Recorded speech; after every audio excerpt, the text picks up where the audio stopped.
High বন্ধুরা, আশা করছি সবাই ভালো আছো। দেখো, এটা হচ্ছে কলার থোড় অনেকে বলে, আর আমরা এটাকে ভাদাল বলি। তো দেখো, ভালোভাবে মা এটাকে কেটে দিচ্ছে আর কি। তো কুচি কুচি করে কেটে নিচ্ছি। আর ওরকম একটা ভেতরে আঁশের মতো থাকে, ওটা না হাত দিয়ে ভালোভাবে ছাড়িয়ে নিতে হয়। আর কলার থোড়টা এইভাবে একবার ভাজা করে খেয়ে দেখলে যে এত টেস্ট লাগে, গরম ভাতে আর কিছু লাগবে না। এইভাবে একবার খেয়ে দেখবেন, ওফ, দারুণ টেস্ট। তো আমি প্রথমে দুটোর মতন গোটা রসুন নিয়ে নিয়েছিলাম, রসুনগুলো ছেঁচে নিয়ে নিয়েছি শিলনোড়ায়।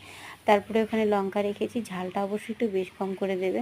আর ফোড়নের জন্য দিয়ে দিয়েছি রসুন, কাঁচা লঙ্কা, কালো জিরে। এটা ভালোভাবে লাল করে নিয়ে তারপরে কিন্তু কলার থোড়টা ছেড়ে দিয়েছি। আর লবণও দিয়ে দিয়েছি, দিয়ে দিলাম হাফ চামচের মতো হলুদ। এটাকে দিয়ে ভালোভাবে নাড়াচাড়া করে নেব। এটার মধ্যে একটু তেল বেশি লাগে, তো যাই হোক আমি তেল বেশ অনেকটা দিয়েছিলাম। তো দেখো, চিনি দিয়ে দিচ্ছি নামানোর আগে। তো তারপরে দেখছি একটু তেল কম, তারপরে মাঝখানে একটুখানি জায়গায় করে আবার একটু তেল দিয়ে দিলাম। একটু তেল তেল ভাব হলে না এই ভাজাটা খেতে দারুণ লাগে, গরম ভাতে আর কিছু লাগবে না। কলার মানে এটা ভাদালের রেসিপিটা থাকলে। তো ভিডিওটা কেমন লাগলো অবশ্যই জানাবে। সবাই ভালো থেকো, সুস্থ থেকো, টাটা, বাই। R collar